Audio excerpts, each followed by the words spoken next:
Hello, friends. There is a great poll here from Julia. Shout out to Julie Jules. Who holds the most blame for the past 3 years? Richard Hart, the community, corrupt SEC, markets. See, I just picked Richard Hart as a troll thing. To be honest, friends, when it comes to markets, I have seen every combination. So let's go back. I've seen the founder be good. I've seen the founder, I remember, okay, the founder, I've seen him be present and good, and the coin still went down. You've seen the founder be present and bad. Richard Hart, coin still went down. I've seen the founder disappear, coin goes down, doesn't matter. Every scenario, everything's correlated. Next one, the community. We have seen the community. We've seen cases where communities have gotten boosts from mainstream influencers in 2020 in early DeFi stuff. Didn't do anything. All it did was, in the bear market times, it basically just allowed people to exit. Or if you're in a bull market, instead of giving you like an 8x, the thing went like 30x. So it changed the intensity of the move. But it didn't change down to go up or up to go down. It didn't. It didn't. Next one. The corrupt SEC. Now, friends, the corrupt SEC, I like choosing him as the boogeyman, whereas it's the blame because it's easy. But truthfully, they're actually not that relevant. They really aren't. I believe if the corrupt SEC wasn't on Richard's case, I kind of think he wouldn't even be streaming. I don't know, it's hard to say. I still think he wouldn't do it. I think he wouldn't do it. Now, if he did do it, I believe, I know it's going to sound crazy, I know no one's going to like hearing this, we'd probably be at the same price. Roughly the same price. I think so. Because the market can see through words when there's a cycle downturn. It can see through words. People are like, I don't feel good, man. Right? In fact, if Richard was streaming, people might find that even more bearish because they will see a black and white contrast from 2020 and 2021. They go, wait, when you were streaming back then, we went up. Now you're streaming and we go down. It means you're not effective anymore. It means the market doesn't think you're a proper leader, which means I'm out. Now, I've seen people make those conclusions in other coins. I've seen them do stuff with Ripple. I've seen them do stuff with Cardano. I have. But no one will believe me. I know no one will believe me, but that's why, friends, I'm here 18 hours a day. I believe me. I don't really give a shit what other people think. I know exactly the answer, which is there is no answer. There is no answer. It's a product of these market network effects. And it could have been just, it's part destiny, part the people you bring in, part the liquidity cycle. It's also part how the other market participants are making other product market fits. How far away are you from that? So the last one is the markets. Markets is, general. You could just say markets, which includes cycles and stuff. That's probably the right answer as a generic one, but it's just all these factors at play. It's literally nearly impossible to compute all these. And that's why timing stuff, there's a variable that's changed. He's now, if you have like a big model, okay, Richard, now he's streaming, but he's streaming less than before. Right? So it's tough, isn't it? It's tough. I've seen, friends, trust me, I've seen all of these. I've seen even me, I'm still bullish on all the coins I own. I'm still bullish on them. I don't care if the price is down. I don't give a crap. But I've noticed other coins I don't own, I'll like them. So what would happen is they've already topped out. They've done their euphoria. They've run out of demand. So they'll see their chart go up. I'll draw for you a little example chart here. What we're going to do is just draw a box here and I'll draw for you a chart. So what I've noticed sometimes, okay, the coin will go up, bang, like this. Do this, okay? Do this. And I will think it's headed down here. I will think it's headed down here 90% down. Okay, so what I'll notice is it'll come back down and it'll come back here, right? Like here. And then we're at this point. And I'll make a video. Or I'll mention in a tweet saying, I want to own it here. But no one will notice that, hey, I want to own it down here. They won't notice that part. All they will focus on is the fact that I'm making a video about this coin. Let's just call this coin like, just coin B. Coin B for banana, like banana coin. Okay, so they're like, hey, banana coin, you want to own this coin, right? This coin B, lower, it doesn't compute in their minds. All they do is they look at, Sommi made a video and he likes us and he actually recognizes we're cool. I'm like, yeah, bro, you don't need me to tell you are cool. What will then happen, friends, is there will be let's actually move this backwards. I will notice there's a little pop of justice that appears, this tiny pop, and I will see this and I will say, this is not going to hold. And what actually happens is it eventually, the market realizes, oh, it's just short-term sugar rush, and then you actually come back down to this zone. So you see that short-term sugar rush, friends? I've seen this. It's a different part of the cycle. It's already topped out. It's on that down period. There is nothing you can do, friends, when a coin goes down and it's so vertical down. There's nothing you can do to save it at that point. Nothing. Only, I'm not joking, about 1 in 50 coins tap down 80 to 90% and then just V reverse back up. 1 in 50. And their survivorship bias. You don't know the 49 and 50 that don't. So I've seen this time and time again. There's nothing Richard can do. You can't fight this market part. And the more you fight it, the harder it is for you to go up later because you have dead weight. Because you have now convinced that paper hand. So we got to think about this, friends. The thing about you're walking along this period of time. Where are we today? We're in August 2024. There are people who will be selling coins you and I own between now and December in the next 4 months. No matter what the price is.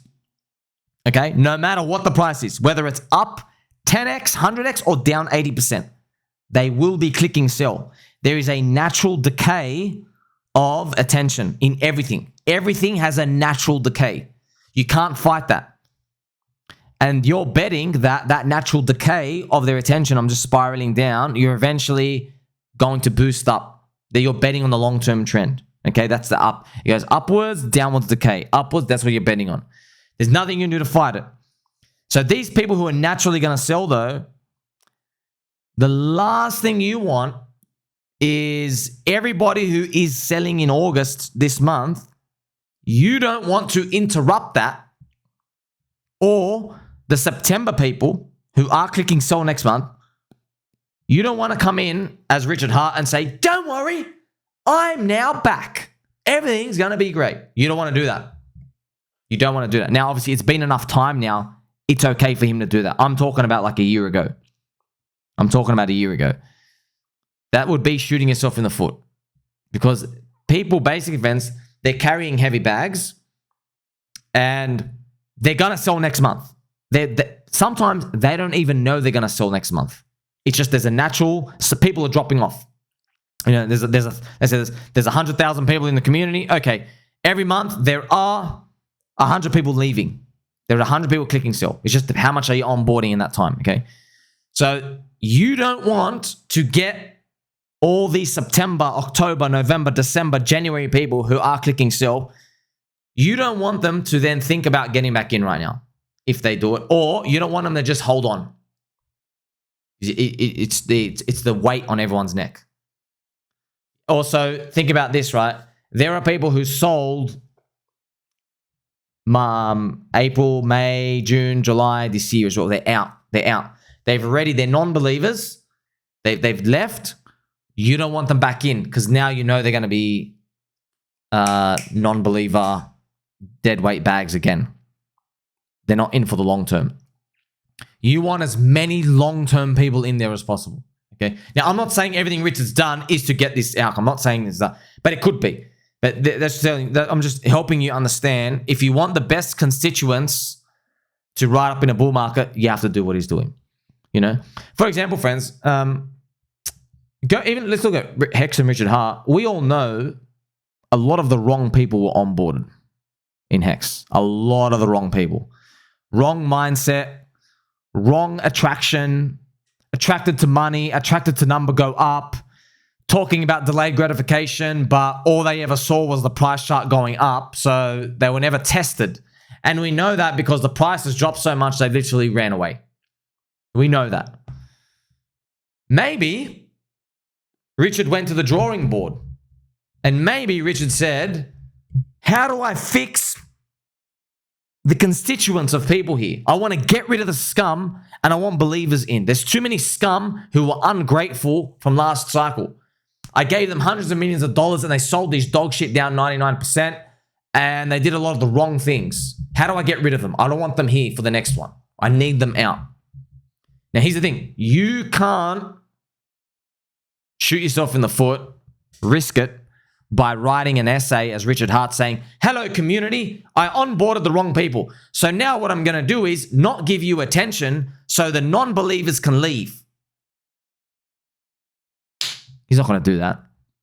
Because then the non-believers are being like, oh, it's part of the plan. Sweet, I'll just come back in 6 months. Let me get another loan or something in real world to pay off this. I was going to sell, that's what happens, friends. People have liquidity places. They're like, oh, I was going to sell the PulseChain and the PulseX because I need a couple $1,000s to pay bills or whatever. But now you're telling me things are going to be great and it's part of the plan. Now you've confirmed it for me because I was a non-believer. Now I'm just front running your news. Now I'm going to sell my other assets.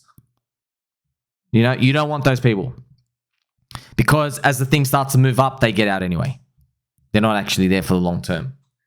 Okay. Now, obviously, you get to that point. At what point is it no longer shaking out hands? At one point, is it just, okay, it's just thing bleeding down? Obviously, you get to that. But I'm just showing you what you are doing along the cycle. You can't fight it. Remember, he's not fighting. He's like pruning. And that's pretty much it.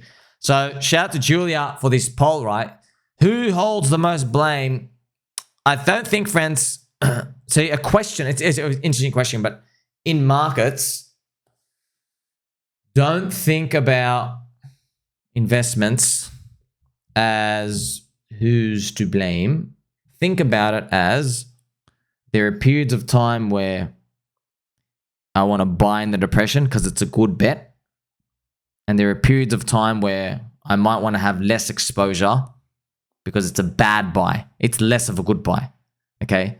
Which means I don't want to own as much, which means they're selling times.